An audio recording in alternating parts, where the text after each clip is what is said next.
Bienvenue à tous les dirigeants religieux, séminaristes et croyants qui assistent à cette conférence en ligne de Nouveau Ciel Nouvelle Terre Shincheonji.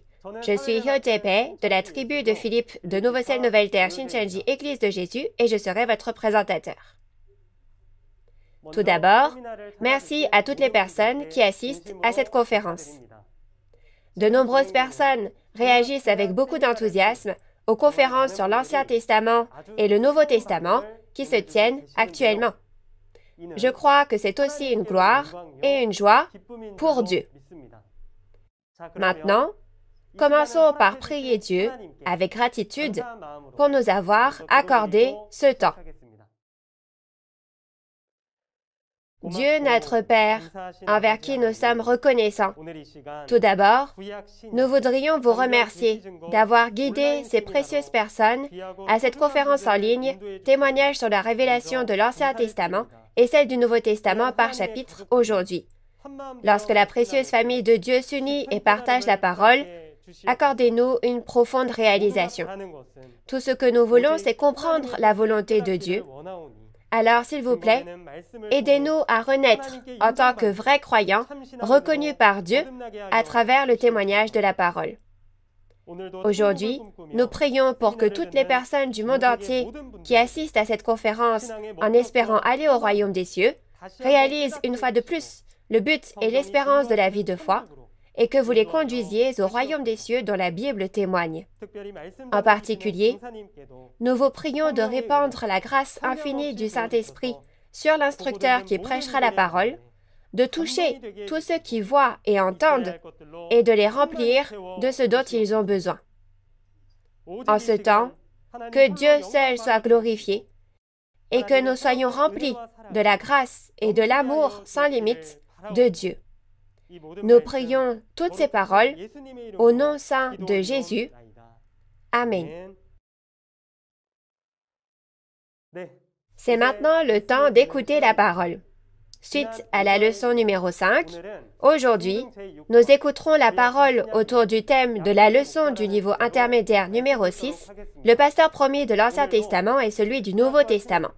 Aujourd'hui, j'espère que vous entrerez dans l'Ancien et le Nouveau Testament ensemble, réaliserez le vrai sens et la réalité des 66 livres de la Bible et recevrez une grande grâce.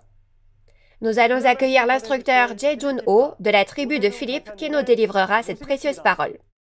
Bienvenue à tous les dirigeants religieux, séminaristes et croyants du monde entier qui souhaitent aller au royaume des cieux et avoir la vie éternelle. Je suis Jae-jun-ho, le chef de l'église Chungju de la tribu de Philippe de Nouveau Ciel Nouvelle Terre Shincheonji Église de Jésus. Merci de votre participation à la conférence en ligne de Nouveau Ciel Nouvelle Terre Shincheonji, témoignage sur la révélation de l'Ancien Testament et celle du Nouveau Testament par chapitre. Le titre de la parole que vous étudierez avec moi aujourd'hui est la leçon numéro 6 du niveau intermédiaire, le pasteur promis de l'Ancien Testament et celui du Nouveau Testament. La référence principale est Matthieu 1, Apocalypse 1, versets 1 à 3, Apocalypse 2 et 3, Apocalypse 10 et Apocalypse 22, verset 16. En ce qui concerne le sujet d'aujourd'hui, comme les dirigeants religieux ont beaucoup lu la Bible, certains d'entre vous le savent peut-être et d'autres ne le savent peut-être pas, mais écoutez bien mon cours et j'aimerais que vous découvriez la réponse à la volonté de Dieu.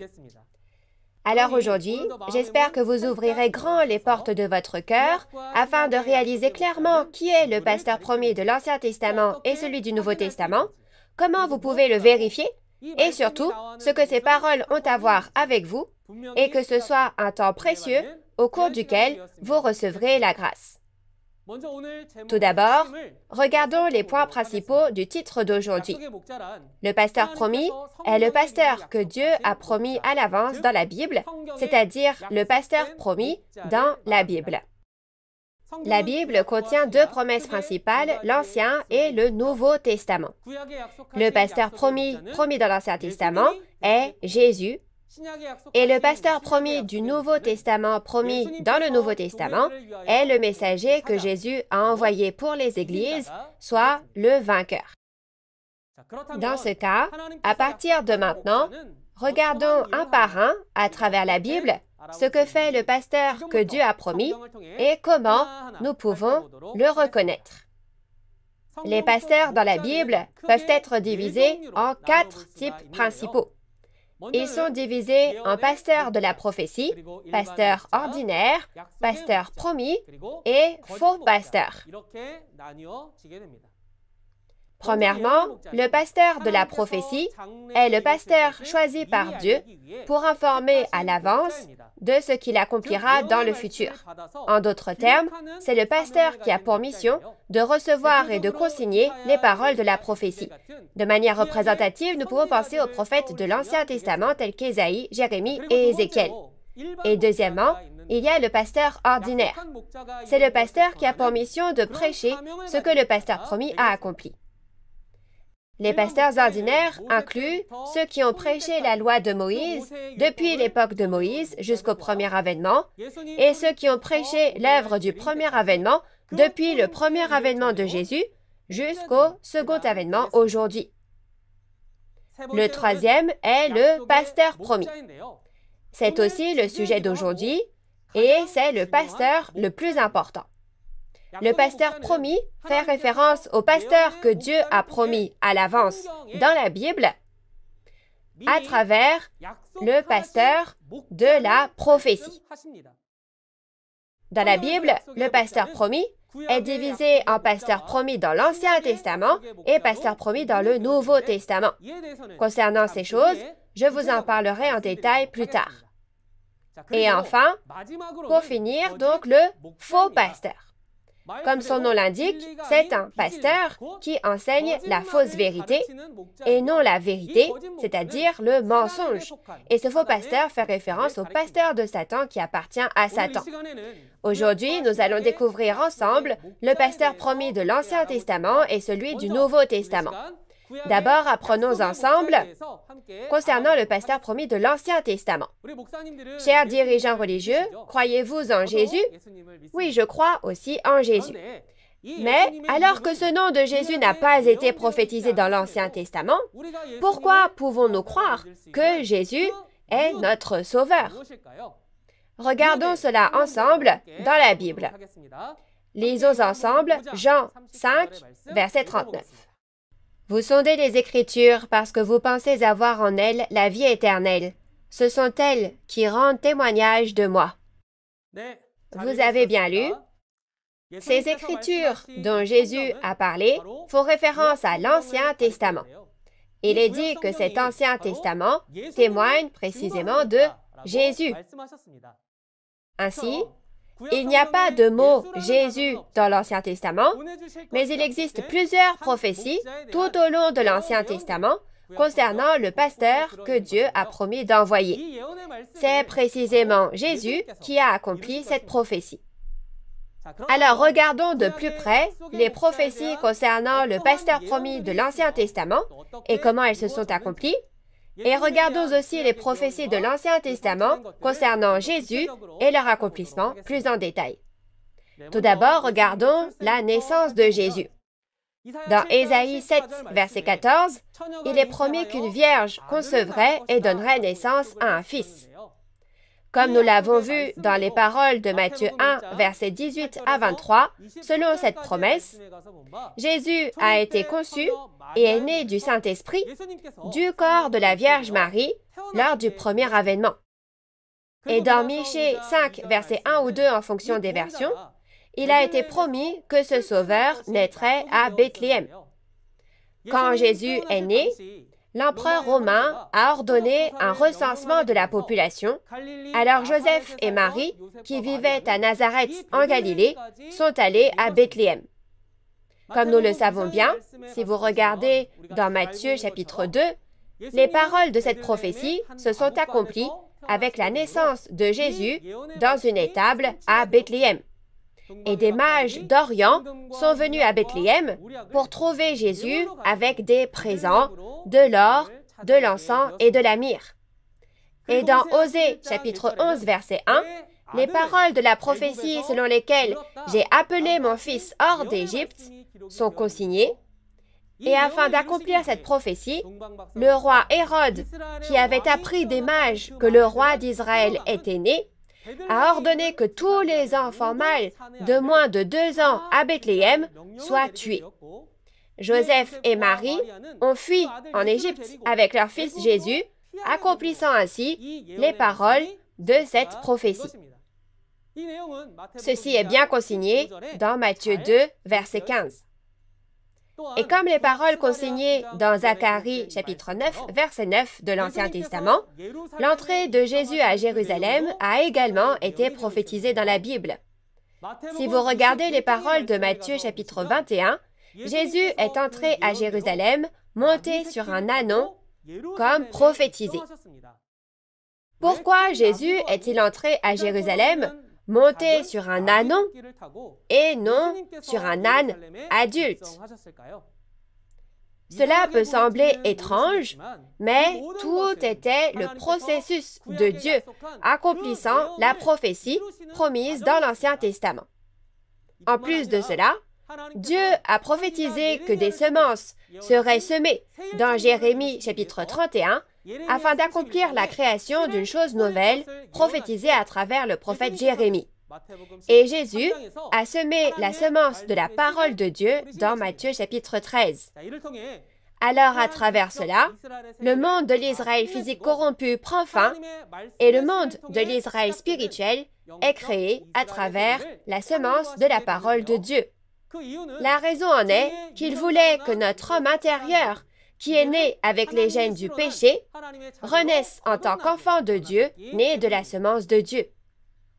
De plus, si vous regardez la parole dans Ézéchiel chapitre 3, vous constaterez qu'Ézéchiel reçoit et mange le livre en rouleau ouvert et reçoit l'ordre de transmettre, de prêcher la parole qu'il a reçue au peuple élu rebelle. Ce contenu prophétisé à travers le prophète Ézéchiel, lorsque ces paroles se sont accomplies, comme la parole dans Osée chapitre 12, verset 10, Dieu a dit qu'il a utilisé des prophètes en parabole, n'est-ce pas? Ce n'est pas Ézéchiel qui a reçu, mangé et prêché le livre, mais c'est Jésus, soit Ézéchiel en parabole, qui a reçu et mangé le livre et a prêché la parole au peuple élu rebelle.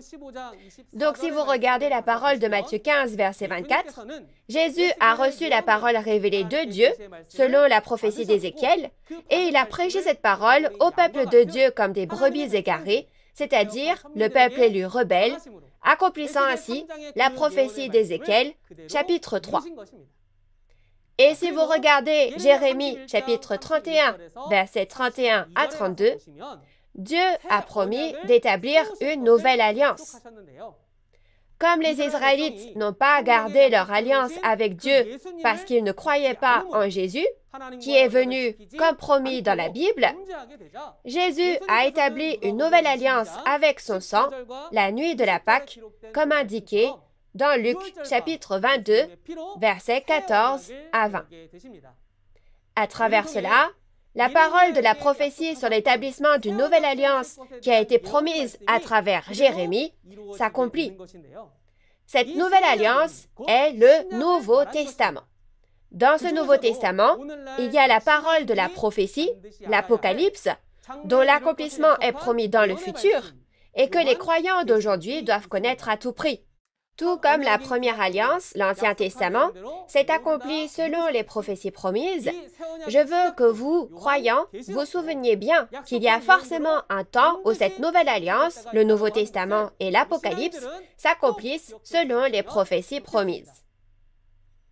Alors Jésus a résolu le problème du péché en mourant sur la croix pour tous nos péchés, et avec ce sang, il a établi une nouvelle alliance et est parti. Et à l'époque où Jésus a porté la croix, si vous regardez les paroles de Matthieu 27, verset 35, même les choses comme le fait qu'ils ont tiré ses vêtements au sort et qu'ils se les sont partagés, toutes ces paroles se sont accomplies comme il est écrit dans Psaume chapitre 22, verset 18. De cette façon, Dieu vient à Jésus lors du premier avènement, accomplissant toutes les paroles de ses prophéties que Dieu avait dites à travers les prophètes de l'Ancien Testament, tels qu'Ésaïe, Jérémie et Osée. Si vous regardez les paroles de Jean, chapitre 1, verset 32, vous pouvez voir que Dieu est venu à Jésus et a accompli toutes les prophéties promises, tout comme la parole selon laquelle le Saint-Esprit est venu à Jésus comme une colombe. Lisons ensemble les paroles de Jean, chapitre 19, verset 30. Quand Jésus eut pris le vinaigre, il dit, « Tout est accompli. » Et baissant la tête, il rendit l'esprit. Vous avez bien lu? Jésus a dit « Tout est accompli » avant de mourir sur la croix. Qu'a-t-il donc dit avoir tout accompli? Cela signifie qu'il a dit que toutes les prophéties de l'Ancien Testament ont été accomplies. La raison pour laquelle nous pouvons reconnaître et croire que Jésus est le pasteur promis de l'Ancien Testament est que Jésus a accompli toutes les prophéties promises dans l'Ancien Testament. Jésus nous a laissé la promesse du Nouveau Testament, la Nouvelle Alliance. Si aujourd'hui n'est pas le temps de l'accomplissement de l'Ancien Testament, mais le temps où le Nouveau Testament s'accomplit, ne devrions-nous pas être plus intéressés par ce second avènement lorsque le Nouveau Testament s'accomplit que par le premier avènement lorsque l'Ancien Testament s'est accompli? Cette parole maintenant est la partie la plus importante du sujet d'aujourd'hui. C'est la parole qui s'applique à nous aujourd'hui et il s'agit du contenu concernant le pasteur promis dans le Nouveau Testament que Jésus a promis. Tout comme il y avait de nombreuses promesses concernant Jésus dans l'Ancien Testament, il existe aussi de nombreuses prophéties concernant le pasteur promis dans les 4 évangiles et l'Apocalypse du Nouveau Testament. Notamment, il n'est pas exagéré de dire que chaque chapitre de l'Apocalypse de Jean contient le pasteur promis. Si nous croyons en Dieu, en Jésus et en ses paroles, ne devrions-nous pas également connaître ses paroles lorsque les prophéties s'accomplissent? Alors dans ce cas, regardons comment le pasteur promis est promis dans les 4 évangiles du Nouveau Testament et dans les prophéties de l'Apocalypse. Lisons Apocalypse 1, versets 1 à 3, tous ensemble. Révélation de Jésus-Christ que Dieu lui a donnée pour montrer à ses serviteurs les choses qui doivent arriver bientôt et qu'il a fait connaître par l'envoi de son ange à son serviteur Jean, lequel a attesté la parole de Dieu et le témoignage de Jésus-Christ, tout ce qu'il a vu. Heureux celui qui lit et ceux qui entendent les paroles de la prophétie et qui gardent les choses qui y sont écrites, car le temps est proche. Tout d'abord, Apocalypse 1, verset 1, est la parole concernant le processus de délivrance de la révélation du Nouveau Testament. Apocalypse de Jean signifie que c'est l'apôtre Jean, un disciple de Jésus, qui a consigné cette révélation. Quand il est dit au verset 1 « Révélation de Jésus-Christ », cela signifie que c'est Jésus qui l'a révélé. Ici, le mot « révélation » signifie « ouvrir » et « montrer » en caractère chinois. La prophétie de l'Apocalypse de Jean, qui était scellée dans la main de Dieu, n'est pas le livre consigné et scellé tel quel, mais Jésus a reçu ce livre et l'a ouvert en ouvrant les sceaux. Donc, c'est maintenant un livre ouvert et plus un livre scellé, n'est-ce pas? On dit que c'est l'Apocalypse de Jean, car c'est Jean qui a vu et a écrit la révélation que Jésus a ouverte et accomplie, soit le livre ouvert. Je vais vous expliquer le processus de cette révélation d'Apocalypse 1, verset 1, à travers des images. Premièrement, le livre scellé dans la main droite de Dieu, c'est-à-dire la prophétie de l'Apocalypse, que l'on ne pouvait pas connaître car elle était scellée en parabole, a été accompli par Jésus après que ce dernier a pris le livre scellé dans Apocalypse 5 et 6 et l'a ouvert en ouvrant les sceaux. Quand Jésus a ouvert et révélé les paroles scellées du Nouveau Testament qu'il avait promises il y a 2000 ans, cette prophétie contenue dans le livre est apparue en tant qu'accomplissement physique et ces choses sont prêchées aux serviteurs. C'était la volonté de Dieu de montrer cette parole révélée aux serviteurs. Alors Dieu donne ce livre ouvert à l'ange et l'ange donne le livre ouvert à Jean afin de montrer à ses serviteurs les choses qui doivent arriver bientôt.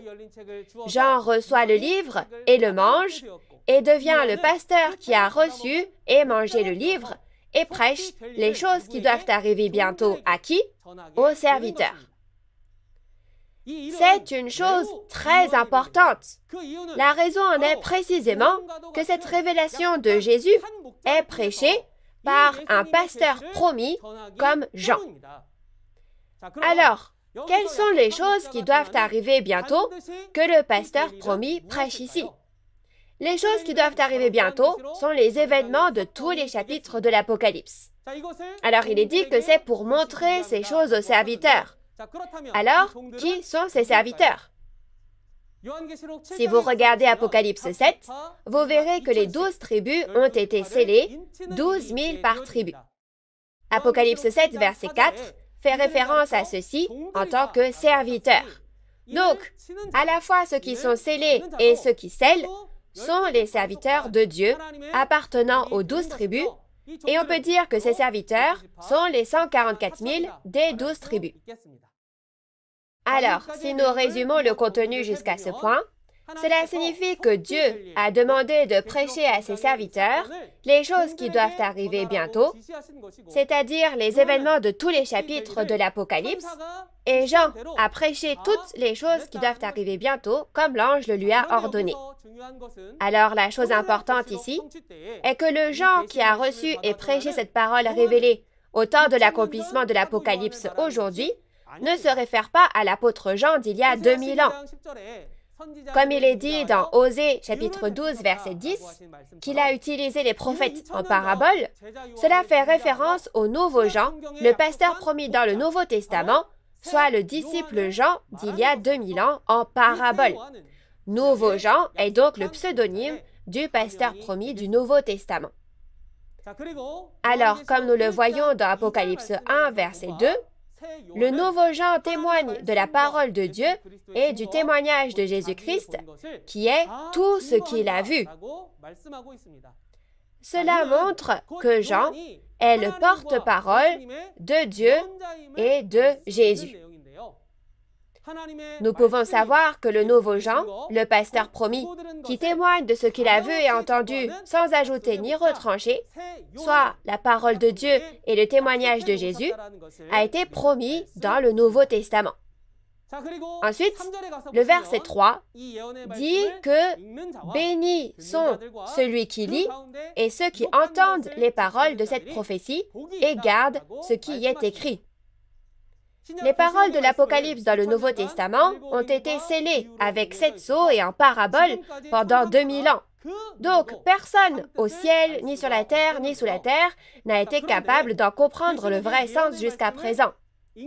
Alors, on peut comprendre que dire qu'il y a celui qui lit les paroles de la prophétie de l'Apocalypse ne signifie pas simplement lire un livre, mais que c'est une personne qui en connaît le sens, c'est-à-dire une personne qui a maîtrisé les paroles de l'Apocalypse. Et la réalité est nouveau Jean, qui a reçu la parole révélée du Nouveau Testament de la part de Jésus. À travers ce nouveau Jean, les hommes reçoivent désormais le témoignage de la parole, donc celui qui lit est une seule personne, et ceux qui écoutent sont plusieurs personnes, n'est-ce pas? Alors il est dit que celui qui lit ces paroles révélées et ceux qui gardent ces paroles parmi ceux qui les écoutent sont bénis. En conséquence, les croyants du monde entier sont maintenant arrivés à un moment où ils peuvent voir, entendre, réaliser et croire la réalité de cette prophétie qu'ils attendaient depuis 2000 ans. Lors du second avènement du Seigneur, Jésus a travaillé avec les 7 esprits de Dieu et les 7 étoiles. Tout comme dans Apocalypse 1, verset 20, les 7 étoiles sont un secret et sont les messagers des 7 églises. Ainsi, Jésus a établi les 7 messagers de ce secret et a œuvré. C'étaient les 7 messagers qui préparaient le chemin pour le Seigneur lors du second avènement. Cependant, quand nous regardons Apocalypse 2 et 3, nous voyons que le groupe de Satan, appelé les Nicolaïtes, est entré dans le tabernacle de ces 7 messagers, et les 7 messagers que Jésus avait établis sont devenus un avec ces Nicolaïtes et ont péché. Alors, à ce moment-là, Jésus choisit un homme. Il est le pasteur promis du Nouveau Testament que Jésus a choisi et établi en posant sur lui sa main droite dans Apocalypse 1, verset 10 et ci-dessus. Jésus a montré et fait connaître à ce seul pasteur tout le contenu d'Apocalypse 2 et 3 et ses secrets, et lui a ordonné d'envoyer aux 7 messagers des lettres les appelant à la repentance. Et il n'a révélé ce secret à personne d'autre, mais seulement à cet homme nommé Jean. Il leur a également dit non seulement de se repentir, mais de combattre et de vaincre les Nicolaïtes ennemis. La raison en est que les 7 messagers ont écouté l'adversaire. Les Nicolaïtes ont reçu les viandes sacrifiées aux idoles et leurs enseignements et ont commis l'impudicité avec Satan. Alors il a dit aux 7 messagers de se repentir et de combattre et vaincre dans la guerre contre les Nicolaïtes. Et à cet endroit, celui qui combat et vainc ce groupe de Satan, appelé les Nicolaïtes, apparaît. C'est le vainqueur qui apparaît. C'est précisément le pasteur promis du Nouveau Testament qui recevra les bénédictions promises dans Apocalypse 2 et 3. Lisons Apocalypse 2, verset 17, pour voir quel genre de bénédiction ce pasteur promis recevra.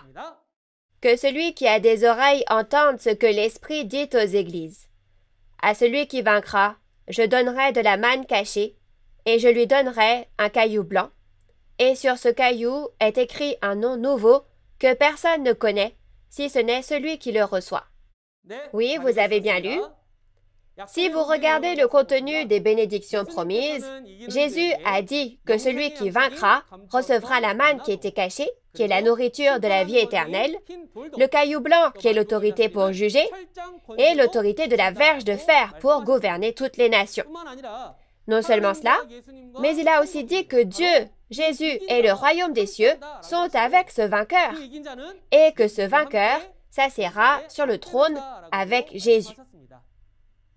Par conséquent, au temps de l'accomplissement de l'Apocalypse, nous pouvons voir qu'aller vers le vainqueur qui est avec Dieu, Jésus et le royaume des cieux, c'est au final le chemin vers Dieu, Jésus et le royaume des cieux. Ainsi, lors de l'accomplissement de l'Apocalypse, il est très important de trouver le pasteur promis, le vainqueur, dans Apocalypse 2 et 3. De plus, le pasteur promis du Nouveau Testament, consigné dans Apocalypse 10, reçoit et mange le livre ouvert que Jésus donne par l'intermédiaire de l'ange et reçoit la mission de prêcher la parole de ce livre. Lors du premier avènement, Jésus a témoigné de ses paroles au peuple juif rebelle en mangeant le livre en rouleau ouvert d'Ézéchiel chapitre 3. Mais dans Apocalypse 10, ce n'est pas Jésus qui reçoit, mange et prêche le livre, mais c'est Jean qui reçoit le livre ouvert, le mange et le prêche. Ce Jean n'est pas Jésus, mais le disciple de Jésus, Jean en parabole, soit le pasteur promis du Nouveau Testament d'aujourd'hui. À partir d'Apocalypse 6, Jésus ouvre les sceaux et ouvre tout le livre et accomplit tout ce qui était écrit. Et par l'intermédiaire de l'ange, il donne à manger à Jean le livre qui a été ouvert, puis lui dit de le prêcher au peuple, aux nations, aux langues et aux rois. Alors, Jésus a accompli la prophétie, et Jean a reçu la parole, l'a mangée et l'a prêchée. Et nous devons nous rappeler que lorsque la promesse de l'Apocalypse est accomplie, celui qui accomplit ces paroles est précisément le nouveau Jean, le pasteur promis. Par conséquent, ce livre n'est plus entre les mains de Dieu, de Jésus ou de l'ange, mais dans le ventre de nouveau Jean, n'est-ce pas? En d'autres termes, personne d'autre que le nouveau Jean ne l'a maintenant. Par conséquent, Jean est le seul pasteur qui réalise et maîtrise pleinement les prophéties du Nouveau Testament et les paroles de son accomplissement. N'est-il donc pas précisément devenu une Bible marchande? Alors, il a reçu et mangé ce livre, et comme dans les paroles d'Apocalypse 22:8, il faut recevoir le témoignage de ce nouveau Jean, celui qui a vu et entendu tous les événements de ce livre, pour pouvoir connaître tous les événements de l'Apocalypse, n'est-ce pas? Il est vrai que cette parole de témoignage est précisément la loi de Dieu que les croyants de tous les pays doivent connaître et respecter, n'est-ce pas? Alors Jésus a promis d'envoyer son messager dans les églises. Lisons la parole d'Apocalypse 22, verset 16. « Moi, Jésus, j'ai envoyé mon ange pour vous attester ces choses dans les églises. Je suis le rejeton et la postérité de David, l'étoile brillante du matin. » Oui, vous avez bien lu. Dans Apocalypse 22, verset 8, il est dit « C'est moi, Jean, qui ai vu et entendu ces choses. » Au temps de l'accomplissement de l'Apocalypse, lorsque Jésus accomplit tous les chapitres de l'Apocalypse verset par verset, nouveau Jean voit et entend toutes ces choses en étant à ses côtés. Il est donc le témoin de l'Apocalypse. Ce pasteur est le messager de Jésus qui témoigne de ce qu'il a vu et entendu. Jésus a dit qu'il enverrait son messager aux églises pour témoigner de ces choses, c'est-à-dire des événements de tous les chapitres de l'Apocalypse. Alors, ne faut-il pas que le messager de Jésus vienne témoigner de l'Apocalypse? Par conséquent, le messager de Jésus que Jésus a promis, soit le pasteur promis, a reçu et mangé le livre ouvert dans Apocalypse 10 et a tout vu et entendu sur les lieux de l'accomplissement de l'Apocalypse. Alors, il peut témoigner des prophéties des 4 évangiles du Nouveau Testament et de l'Apocalypse et de la réalité de leur accomplissement. C'est le pasteur promis de Nouveau Ciel, Nouvelle Terre, Shincheonji, qui témoigne de ce qu'il a vu et entendu aux églises. Maintenant, si toutes les promesses du Nouveau Testament ont été accomplies à travers le pasteur promis, ne faudrait-il pas écouter et vérifier le témoignage du pasteur promis? Si vous le vérifiez et qu'il est vrai, vous devez croire au témoignage de l'accomplissement de la prophétie et obtenir le salut. Jusqu'à présent, nous avons vu ensemble à propos du pasteur promis prophétisé dans l'Apocalypse. Non seulement dans l'Apocalypse de Jean, mais aussi parmi les prophéties des 4 évangiles. Il y a des prophéties concernant le pasteur promis, en particulier dans Matthieu 24. Matthieu 24 parle du second avènement du Seigneur et des signes de la fin du monde. À partir du verset 45, il est dit qu'un serviteur fidèle et prudent prend en charge les gens de la maison de son maître et distribue la nourriture au temps convenable. Lorsque le maître vient, il a dit qu'il confierait tous ses biens à ce serviteur. Si le maître qui revient est notre Seigneur Jésus, nous pouvons savoir que ce serviteur n'est pas Jésus, mais le serviteur de Jésus, le pasteur promis. De plus, dans Jean 14, verset 17, le nouveau Jean est le pasteur avec l'esprit de vérité qu'il a promis d'envoyer. Jésus a dit, il y a 2000 ans, que le Consolateur, le Saint-Esprit de vérité, viendrait nous enseigner toute la vérité et nous rappellerait tout ce que Jésus a dit. Et l'Esprit de vérité habitera en vous, c'est-à-dire dans l'homme. Comme il est dit dans 1 Corinthiens chapitre 3, verset 9, « Vous êtes le champ de Dieu et la maison de Dieu. L'Esprit prend donc notre chair pour maison et œuvre. » De cette façon, cet esprit de vérité, le consolateur, le Saint-Esprit de vérité, utilise un pasteur comme cher porte-parole pour témoigner de la parole révélée. Par conséquent, Nouveau Jean, le pasteur porte-parole, aujourd'hui, est le consolateur cher, qui est avec le consolateur Saint-Esprit de vérité. Et nous pouvons voir que c'est l'œuvre du Saint-Esprit consolateur que Jésus a promis dans Jean 14, verset 26, c'est-à-dire que c'est l'œuvre du Saint-Esprit qui enseigne et nous rappelle toutes choses dans le Nouveau Testament et l'Apocalypse dont Jésus avait parlé. De cette façon, il existe de nombreux contenus qui témoigne du pasteur promis dans les 4 évangiles et l'Apocalypse du Nouveau Testament. Puisque c'est la parole de la promesse de Dieu, ne devrait-elle pas s'accomplir à tout prix? Et je crois que nous, croyants, devons connaître et croire ces paroles qui se sont accomplies comme promis. Alors, découvrons ensemble quel genre d'œuvre Jésus accomplit lors du second avènement à travers Nouveau Jean, le pasteur promis. Plus tôt, nous avons dit que le pasteur promis du Nouveau Testament est le vainqueur qui reçoit les bénédictions promises dans Apocalypse 2 et 3.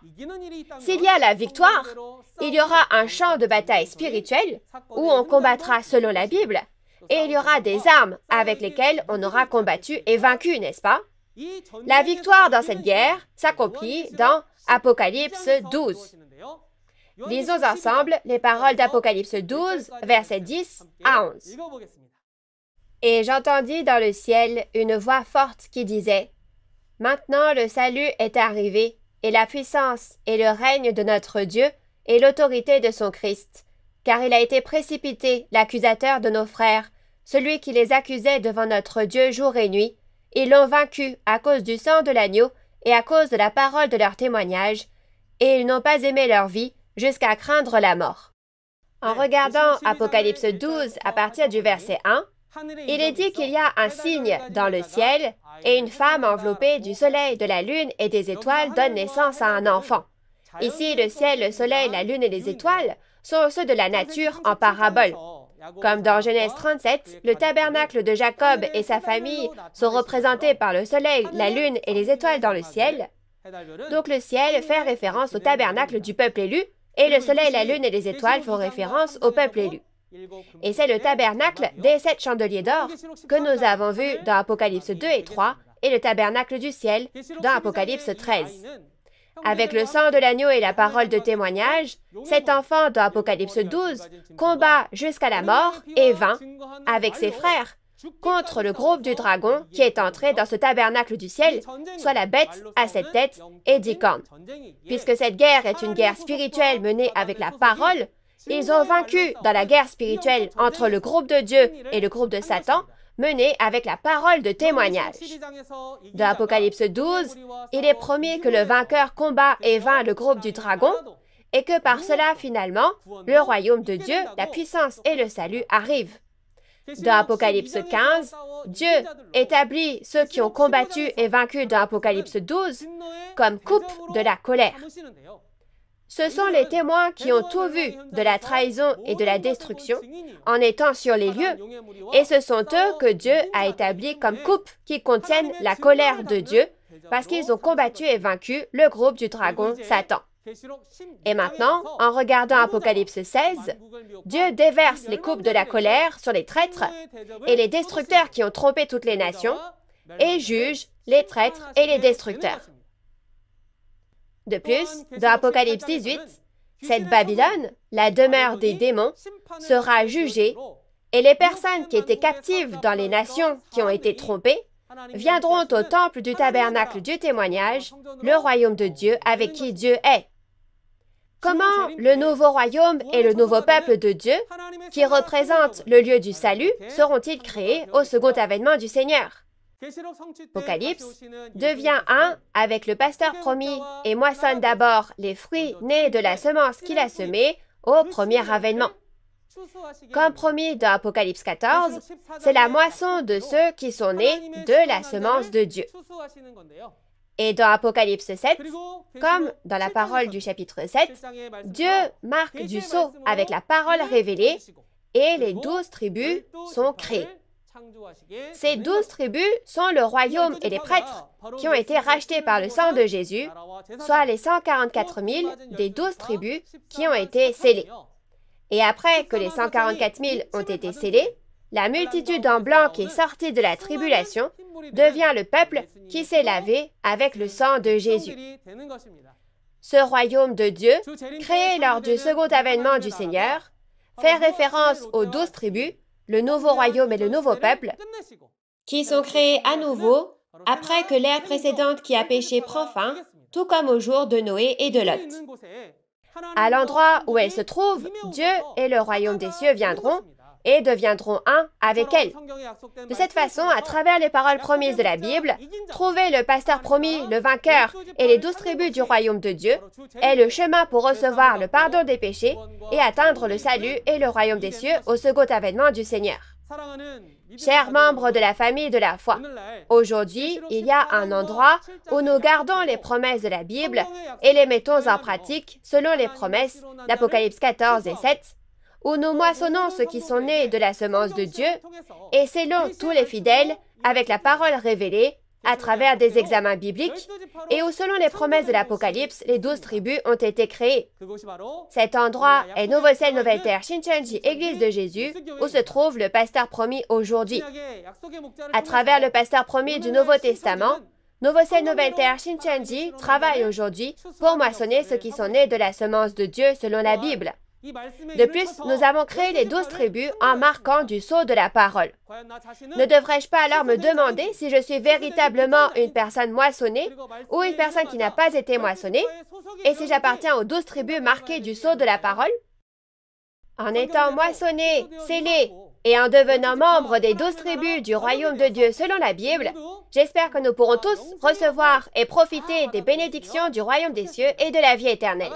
Lisons ensemble les paroles d'Apocalypse 21, verset 6. Et il me dit, « C'est fait. Je suis l'alpha et l'oméga, le commencement et la fin. À celui qui a soif, je donnerai de la source de l'eau de la vie gratuitement. » Vous avez bien lu?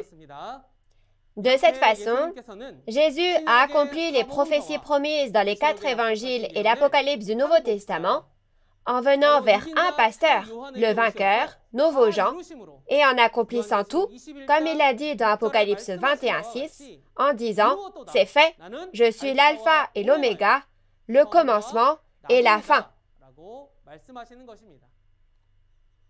Voyons la conclusion de ce que nous avons appris aujourd'hui. La réalité du pasteur promis dans l'Ancien Testament pour sauver le peuple de Dieu qui a péché est Jésus. Et le pasteur promis du Nouveau Testament que Dieu a promis d'envoyer aux églises du Nouveau Testament est celui qui a reçu le livre ouvert d'Apocalypse 10 et le vainqueur d'Apocalypse 12 et Apocalypse 2 et 3. Tout comme les 39 livres de l'Ancien Testament désignent une seule personne, Jésus, les 27 livres du Nouveau Testament annoncent également le seul pasteur promis du Nouveau Testament. De cette façon, la Bible nous a été écrite afin que nous puissions connaître le pasteur que Jésus a promis. Et aujourd'hui, la promesse en laquelle nous devons croire et que nous devons garder est le Nouveau Testament, n'est-ce pas? C'est la Nouvelle Alliance, soit l'Apocalypse de Jean. Par conséquent, pour connaître ce qui s'est accompli de la prophétie de l'Apocalypse, il faut rencontrer le pasteur promis que Jésus a promis, écouter son témoignage, vérifier les paroles de la prophétie écrite et ce qui s'est accompli, croire et garder. Cependant, dans Luc 18, verset 8, Jésus a dit « Quand le Fils de l'homme reviendra, verra-t-il la foi sur la terre ?» Au second avènement du Seigneur, ne devrions-nous pas tous avoir la foi que Jésus reconnaît? De plus, dans Apocalypse 22, versets 18 à 19, Jésus a dit que si l'on ajoute ou retranche à cet Apocalypse, on ne peut pas entrer au royaume des cieux. Il faut connaître la parole pour ne pas y ajouter ni y retrancher, n'est-ce pas? Tout comme il fallait connaître Jésus au premier avènement pour être sauvé, au second avènement également, connaître le pasteur promis du Nouveau Testament est le chemin du salut. Aujourd'hui, au temps de l'accomplissement de l'Apocalypse, il y a le pasteur promis du Nouveau Testament qui est le vrai témoin, qui a vu toutes les choses accomplies de l'Apocalypse, a reçu et mangé le livre révélé et en témoigne. Il faut apprendre l'Apocalypse du pasteur promis du Nouveau Testament. Il faut devenir un vrai croyant qui connaît correctement la volonté de Dieu et y croit et reçoit le salut. La prochaine fois, en ayant pour référence principale Matthieu 6, nous verrons la leçon intermédiaire numéro 7 sur les paroles concernant le véritable sens du Notre Père. Nous regarderons ensemble à propos du sens profond contenu dans le Notre Père, qui est la manière dont Jésus nous a ordonné de prier. J'espère que vous êtes impatients d'y participer et que ce sera un temps précieux au cours duquel nous pourrons partager la grâce. Pour finir, dans le sens où nous sommes un en Dieu et en Jésus, nous allons clamer ensemble « We are one » et nous aurons fini. Nous sommes un en Dieu, en Jésus et en la parole. We are one. Nous allons prier tous ensemble. Dieu notre Père, envers qui nous sommes vraiment reconnaissants. Nous vous remercions sincèrement pour la grande grâce et l'amour de Dieu le Père. En particulier, nous vous remercions sincèrement de nous avoir donné la grâce d'ouvrir les conférences en ligne aux dirigeants religieux, séminaristes et croyants du monde entier afin qu'ils puissent entendre la parole révélée ouverte clairement et que par cette parole, nous puissions devenir un. Veuillez ouvrir grand la porte du cœur de tous ceux qui ont participé à cette conférence et accordez-leur de contenir la parole qu'ils ont reçue dans leur cœur et également de la réaliser. Faites que nous devenions un à travers la parole et aidez-nous, s'il vous plaît, afin que la volonté de Dieu puisse rapidement s'accomplir sur cette terre. Veuillez ouvrir leurs environnements afin que de nombreuses personnes puissent assister aux conférences à venir et conduisez-les à la parole. Accordez-nous les yeux, les oreilles et le cœur pour reconnaître le pasteur promis dans la Bible à travers la parole. Faites que nous devenions un avec le pasteur promis et que nous devenions un par la vérité. Nous vous remercions et prions toutes ces paroles au nom de notre Sauveur Jésus-Christ. Amen. Merci sincèrement d'avoir écouté attentivement jusqu'au bout. Le titre de la parole que vous partagerez avec moi aujourd'hui est la leçon intermédiaire numéro 7, le véritable sens du Notre Père. Cette semence spirituelle est la semence de Dieu, mais à l'opposé, il y a aussi la semence du diable. En fonction de ces deux types de semences, le résultat sera très différent. Que ton royaume vienne. Regardons ce contenu. C'est un contenu très important. Ne devrions-nous pas savoir où est le royaume, quand et où vient-il? Comme vous avez pu le voir dans la vidéo, jeudi prochain, nous témoignerons du véritable sens du Notre Père dans le cadre de la leçon intermédiaire numéro 7. L'heure sera la même qu'aujourd'hui à 10 h. J'espère que vous y assisterez à tout prix et réaliserez la précieuse parole de vie. La conférence en ligne de Nouveau Ciel, Nouvelle Terre, Shincheonji, témoignage sur la révélation de l'Ancien Testament et celle du Nouveau Testament par chapitre, donne la nourriture de la parole aux croyants affamés du monde entier via la chaîne YouTube officielle de Nouveau Ciel, Nouvelle Terre, Shincheonji, Église de Jésus. En plus de la parole que vous avez entendue aujourd'hui, si vous avez d'autres questions ou demandes de renseignements sur Nouveau Ciel, Nouvelle Terre, Shincheonji, Église de Jésus et sa doctrine, veuillez contacter le numéro représentant pour chaque tribu indiquée à l'écran. Nous vous guiderons en détail et avec amabilité. Maintenant, nous allons terminer cette conférence en ligne de Nouveau Ciel, Nouvelle Terre, Shincheonji en faisant la prière que le Seigneur nous a enseignée. Notre Père, qui es aux cieux, que ton nom soit sanctifié, que ton règne vienne, que ta volonté soit faite sur la terre comme au ciel. Donne-nous aujourd'hui notre pain de ce jour. Pardonne-nous nos offenses, comme nous pardonnons aussi à ceux qui nous ont offensés. Et ne nous laisse pas entrer en tentation, mais délivre-nous du mal. Car c'est à toi qu'appartiennent le règne, la puissance et la gloire, au siècle des siècles. Amen. Merci à tous ceux qui ont été avec nous.